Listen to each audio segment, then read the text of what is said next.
Hello students, last class we studied about the development of male gametophyte.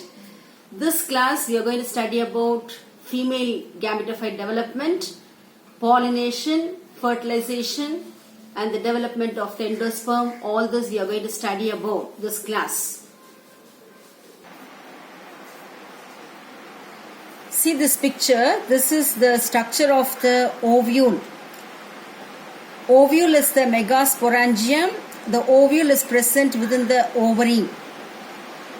Inside the ovule only, the female gametophyte that it develops.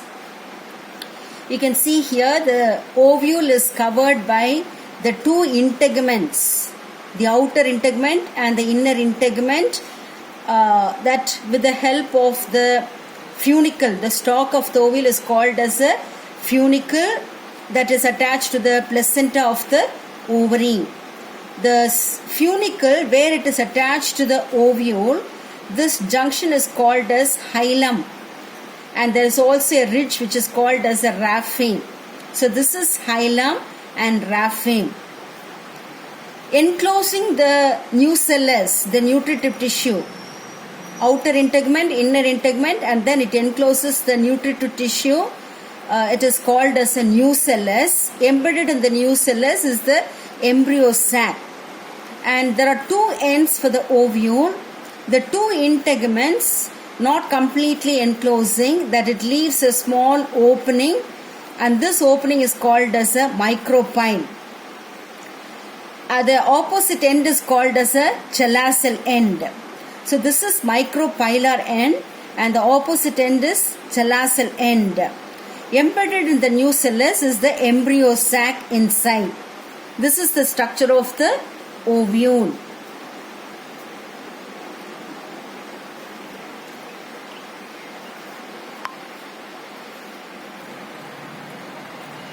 See this picture, this is structure of the embryo sac. It is embedded in the nucellus within the ovule. At the micropylar end, there are three nuclei which are present, that is called as egg apparatus. The middle nucleus is called as egg, and on either side the two nuclei, they are called as synergids. Actually there are four nuclei are present at the micropylar end. One nucleus that it moves towards the center, that is called as a polar nucleus. The remaining three nuclei are referred as a egg apparatus. The middle one is called as a egg, and on either side it is called as a synergids.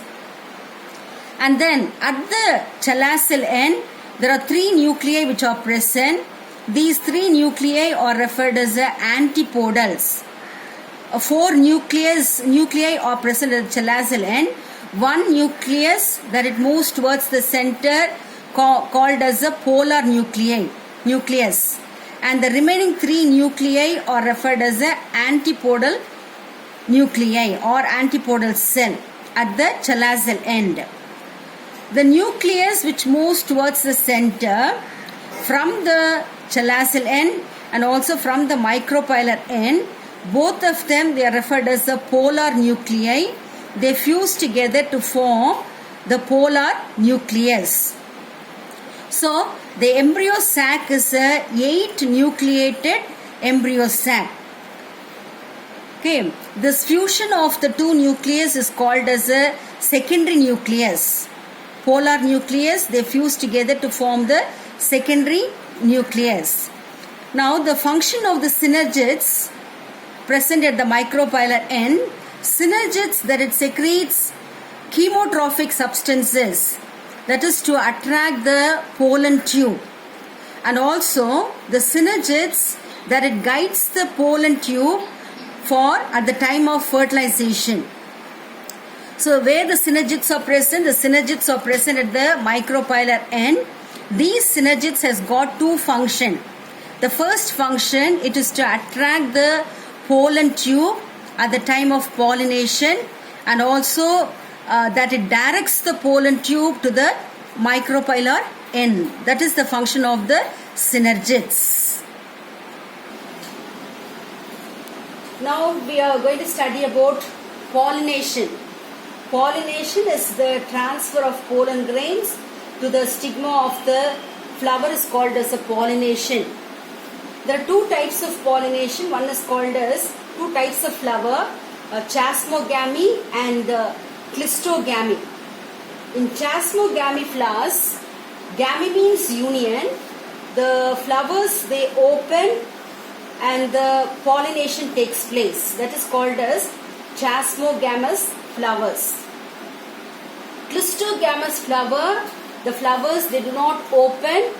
In the closed condition, the transfer of pollen grains that it takes place, that is called as clistogamy. So these are the two types of pollination, and the self-pollination and the cross-pollination. Self-pollination means the pollen grains getting deposited on the stigma of the same flower, same plant is called as self-pollination, and cross-pollination is the pollen grains getting deposited on the flower of a different flower or different plant is called as a cross-pollination. Under self-pollination, there are three types. They are called as clistogamy, homogamy and dichogamy. Clistogamy means where the flowers they open in the same flower pollination that it takes place. Clistogamy. Homogamy means the maturity of the pollen and the stigma at the same time, and the self-pollination takes place is called as a homogamy. Dichogamy, the pollen and the stigma they mature at the different time, and the self-pollination takes place is called as a dichogamy. Under cross-pollination also, there are two types. One is geitonogamy and xenogamy. Geitonogamy, the cross-pollination that it takes place between the two different flowers of the same plant is called as a geitonogamy, and xenogamy is the cross-pollination that it takes place in two different plants of the same species is called as a xenogamy. Nature is favoring cross-pollination. What are the factors which are favoring cross-pollination? Unisexuality. If the flowers are unisexual, they have to undergo cross-pollination. Next is bisexuality. That is the maturity of the stamen and the stigma. If the stamens, if they mature yearly, they are called as a protandry, and if the stigma, if it matures, they are called as a protogyny. And dichogamy. Dichogamy means that is the flower's maturity. It talks about the flower's maturity.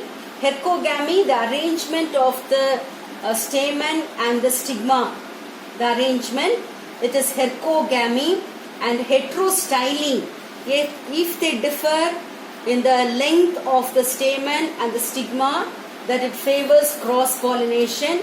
And self-sterility means even if the pollen grains deposited on the stigma of the same flower, there is no pollination takes place. Sterile, that is called as self-sterility.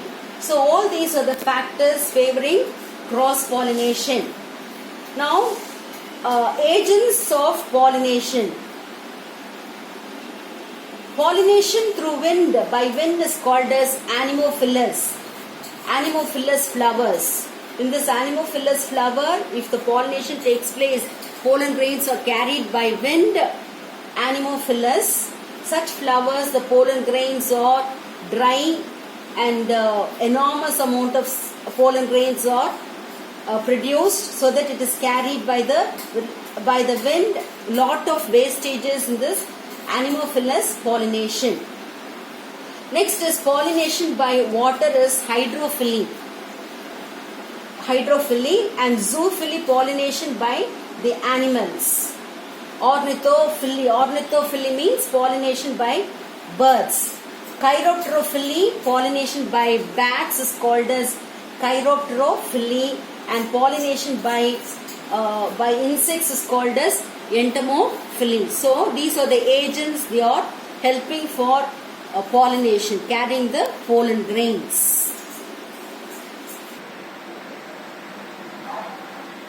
Students, you can see this picture. This is pollination by wind. Example, Z maize, where in the same inflorescence, same plant, the two types of inflorescence are present. Male inflorescence is present at the terminal position, and below that is the female inflorescence is present.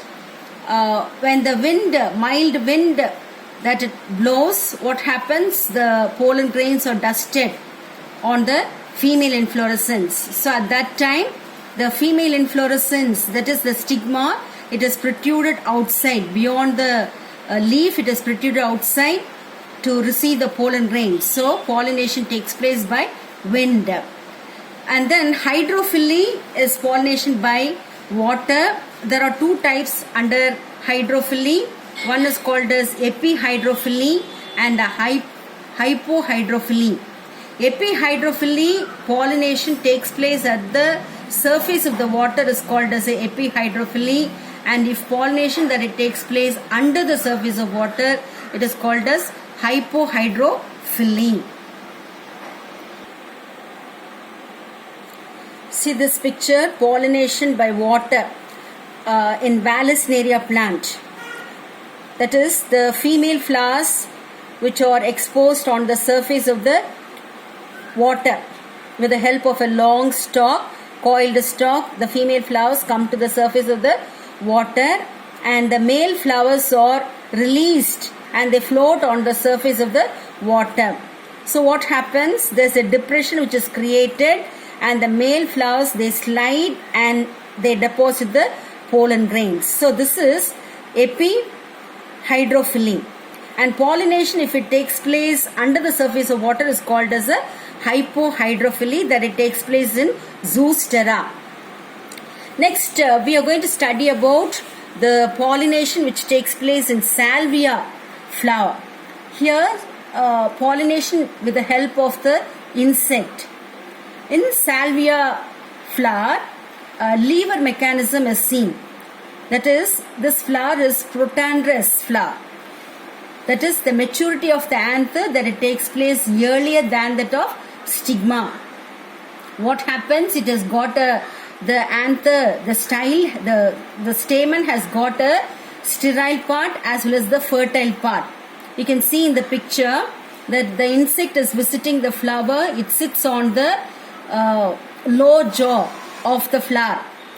It has got a bilabiate corolla. Two lips are there, the lower lip and the upper lip. So the lower lip, it acts as a platform for the insect to visit.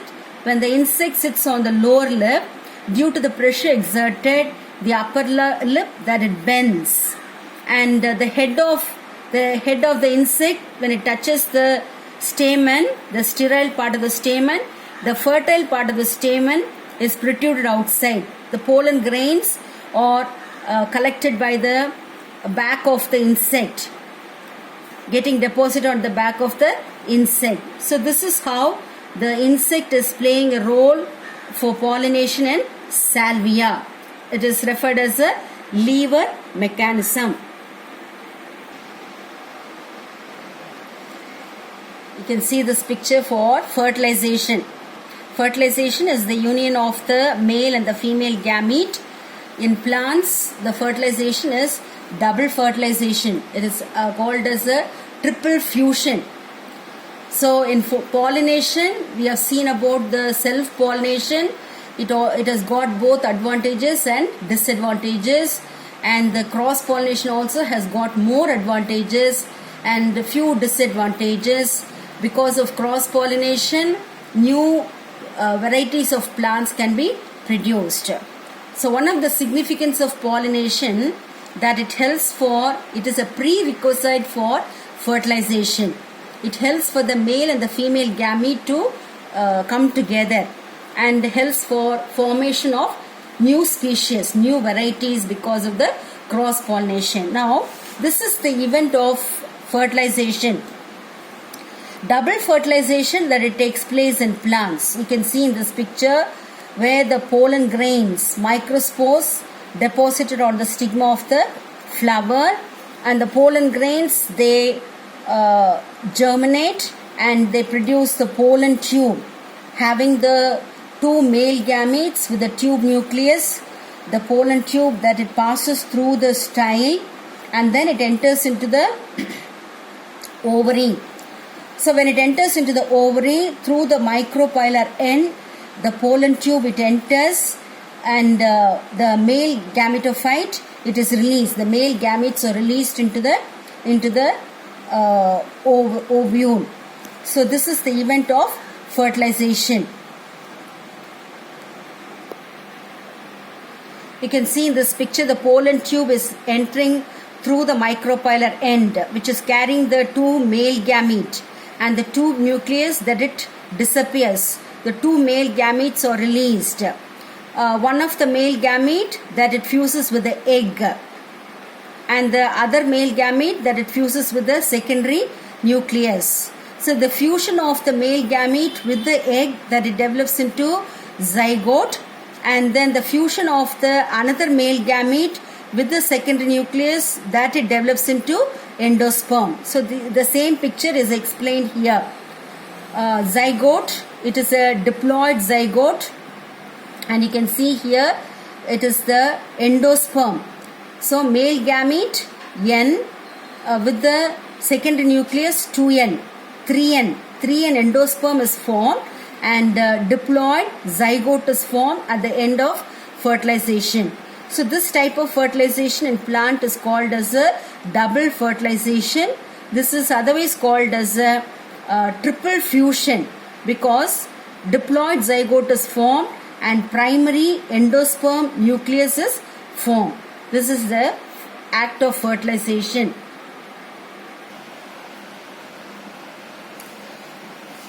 Students, you can see the changes after fertilization. It takes place, it is shown in this picture, in this table. That is the sepals, petals, stamens and stigma that withers off after fertilization. The ovary becomes the fruit, the ovule becomes the seed, and the egg develops into, the fertilized egg develops into zygote. Then the funicle that becomes the stalk of the seed, the micropylar end that becomes the opening present in the seed, then the nucellus that it becomes perisperm, the integments that it becomes the testa and tegmen of the seed, then the synergids they disappear, the secondary nucleus it develops into endosperm, antipodals and synergids they degenerate. Students, in this class, today's class, we studied about pollination and types of pollination, cross pollination. Next is the act of fertilization and the post fertilization changes that it takes place. After fertilization, we studied and practice the diagrams given the study material. Thank you, students.